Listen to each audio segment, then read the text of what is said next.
Pessoal, bom dia, tá?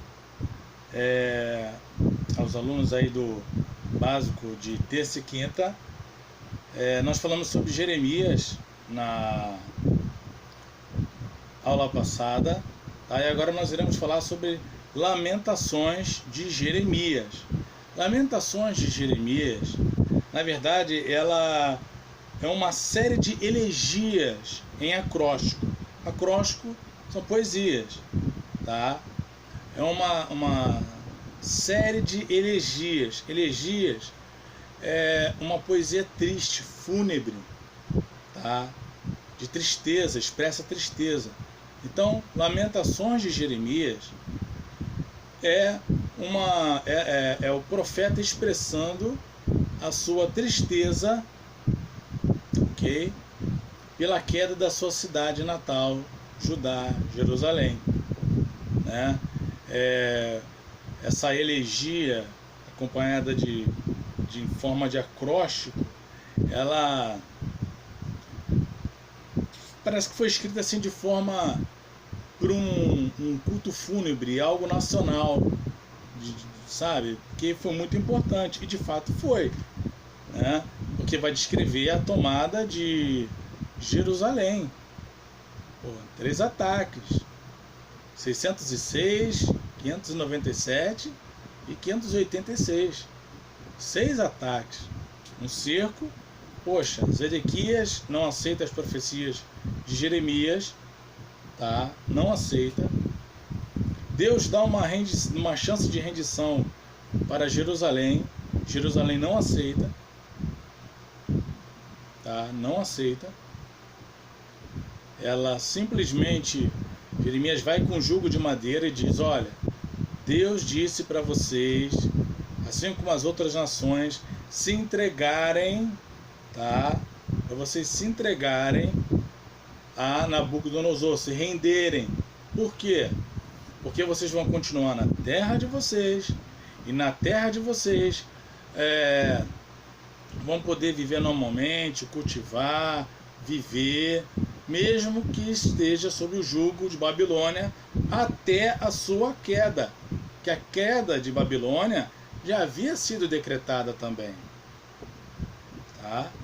Mas aí vem Ananias, falso profeta, quebra o jugo, disse que todos os utensílios que foram roubados do templo voltariam e que Judá não seria levada cativa.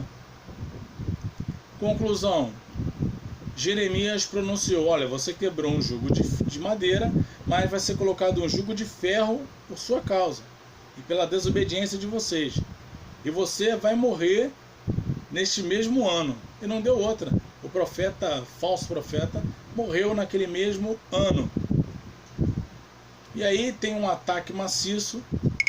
Zedequias perde os filhos diante de seus olhos, depois seus olhos são vazados e ele é levado embora, tá? Levado embora. Jeremias fica muito triste, né? Então ele escreve esse livro de Lamentações de Jeremias, e ele é considerado na categoria de profetas maiores, porque ele é um escrito, tá, que pertence a um profeta maior, Jeremias, porque ele só tem 5 capítulos. Se fosse por conta de capítulos, Oséias assumiria o lugar, Amós assumiria o lugar, Miqueias, mas não. Ele é um livro da categoria de profetas maiores, porque ele foi escrito por um profeta maior, Jeremias, ministério de 40 anos. Ok? Então, depois de ver toda a sua cidade destruída, queimada, arruinada, tá? Ele escreve essa elegia. Ok? E essa elegia, que é um cântico de tristeza, expressando dor, expressando amargura pelo que aconteceu, ele escreve 5 capítulos. O capítulo 1, 2, 4 e 5, cada um desses quatro capítulos tem 22 versos, tá? 22 versos. E aí, somente o terceiro vai ter menos. Não, melhor, o terceiro que vai ter mais. Terceiro que vai ter mais. Tá? E tem textos ali que, mesmo ele aplicando a elegia, ele ainda traz mensagem de esperança para o povo. Ele traz a mensagem de que Deus restituiria novamente tudo aquilo, desde que o povo se voltasse para Deus. Então, todas as vezes que você pegar o livro de Jeremias, lembre-se disso.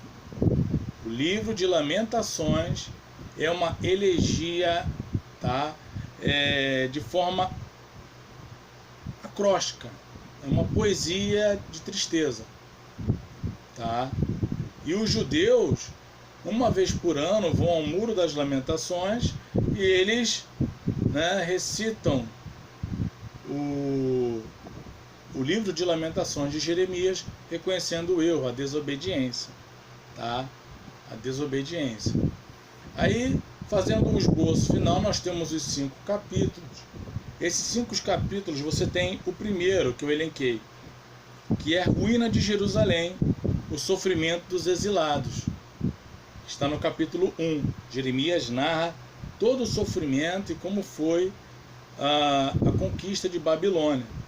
No capítulo 2, tá, tem o Senhor que vai defender Israel, tá? E no tempo certo, tá, ele vai trazer o seu povo de volta, porque Deus não abandonou o seu povo.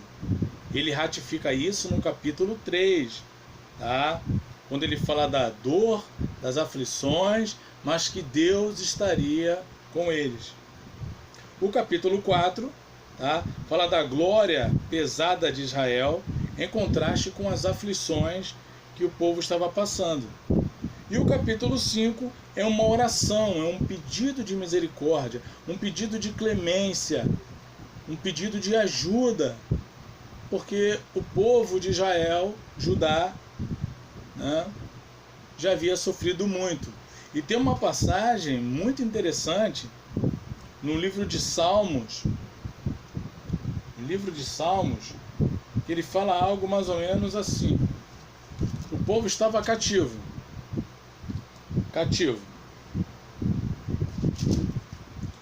Salmo 137.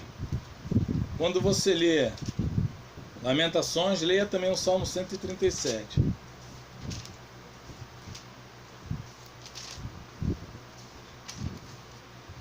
O povo de Israel, o povo de Judá, tá, estava lá no cativeiro babilônico, tá, fora do templo, não podia realizar mais sacrifícios. Alguns livros de história de Israel dizem que, com o tempo, Esdras, ele inventou a sinagoga, que é o protótipo da igreja, e ali o povo ia cultuar a Deus, tá? E com isso ele erradicou a idolatria dos judeus no cativeiro babilônico. Mas quando se lê o Salmo 137, o povo babilônico queria que eles cantassem suas músicas, suas belas canções. E olha só qual é a resposta. O salmista diz no Salmo 137, saudades de Sião. Às margens do rio da Babilônia, nós nos assentávamos e chorávamos. Lembrávamos de Sião.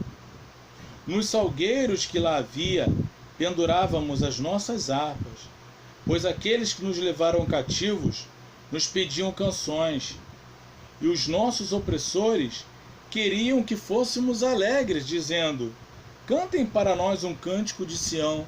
Como? Você está fora da sua cidade, mantido em cativeiro, tá? Debaixo de um jugo pagão. Como você vai demonstrar alegria?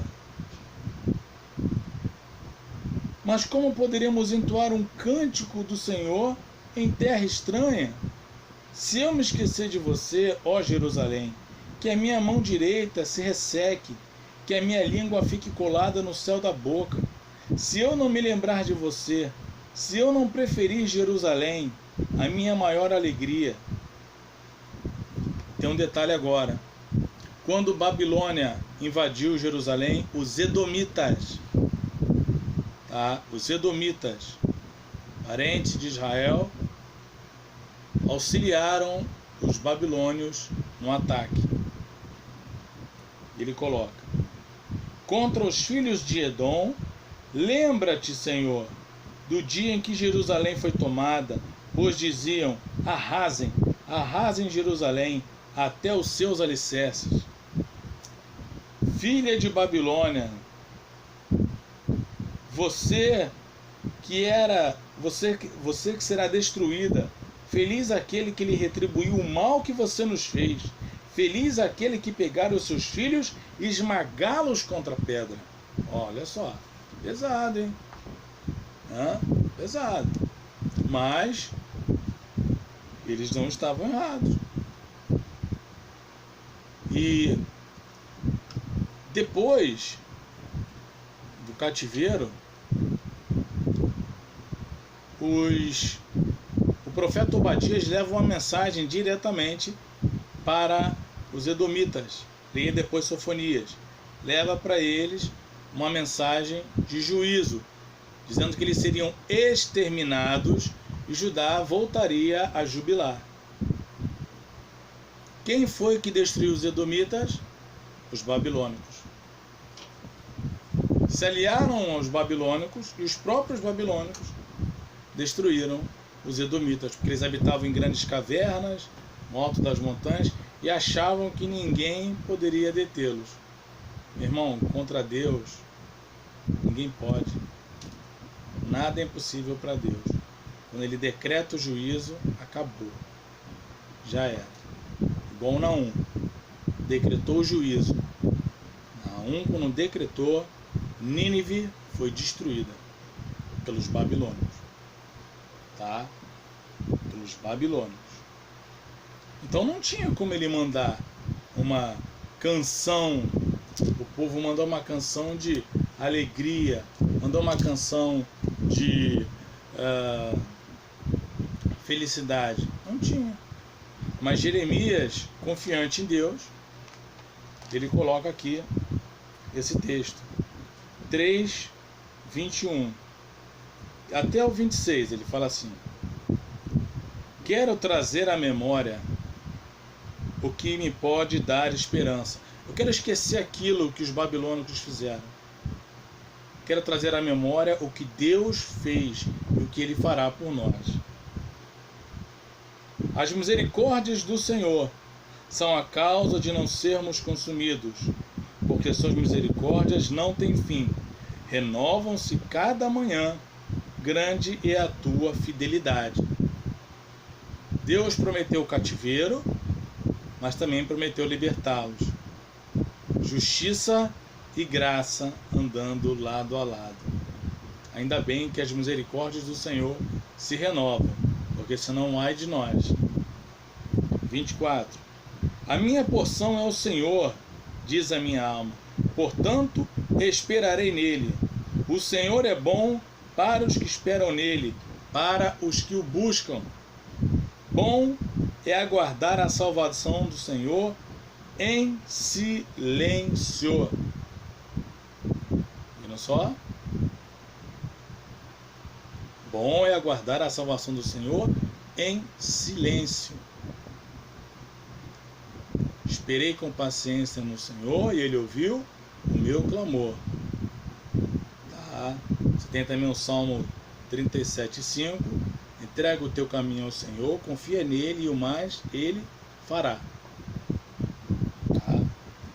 E o capítulo 5, os versos 20 e 21, é uma oração de misericórdia, onde ele diz: por que te esquecerias de nós para sempre?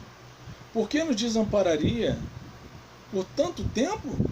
Converte-nos a ti, Senhor, e seremos convertidos. Renova os nossos dias como antigamente. Por que nos rejeitaria de vez? Por que ficaria tão enfurecido contra nós? Aí aqui, tá? Ele ainda diz no verso 1, lembra-te, Senhor, do que aconteceu. Considera e olha para a nossa desgraça. Então, quando você pegar o livro do profeta Jeremias e tirar um tempo para estudar Lamentações de Jeremias, tá? Lembre-se que uma elegia, cantoria, na forma acróstica de poesia, mas de tristeza, que relembra, tá, a um funeral nacional, um funeral importante. No caso, ele estava se lembrando da queda de Jerusalém. Noite e dia ele profetizou. Noite e dia Miqueias profetizou. Sofonias, Isaías, muitos outros profetas. Mas não deram ouvidos e a punição do Senhor veio. Entretanto, as misericórdias do Senhor são a causa de não sermos consumidos. E aí o que ele faz? Vou mandá-los para o cativeiro, mas destruirei Babilônia e dela não sobrará nada. E no ano 539, Ciro, o Medo-Persa, profetizado por Isaías e por Jeremias, entra em Babilônia, tá? E destrói tudo que estava lá, tá? Aparece o dedo de Deus, Mene Mene Tekel Parsim, tá? Dizendo que o reino foi medido, foi pesado e achado em falta. E aí agora estavam entrando os Medo-Persas, porque na época, aqui em Daniel 5, Belsazar, ele estava utilizando-se dos utensílios do templo para beber, para escarnecer. A Bíblia diz, Gálatas 6:7, Deus não se deixa escarnecer, tá? Então, sempre que você ler o livro de Jeremias, lembre-se da tristeza do profeta. Ele vai entoar, vai escrever de forma poética, mas triste, melancólica. Entretanto, esperando em silêncio a salvação do Senhor. Com isso, terminamos o livro de Lamentações de Jeremias.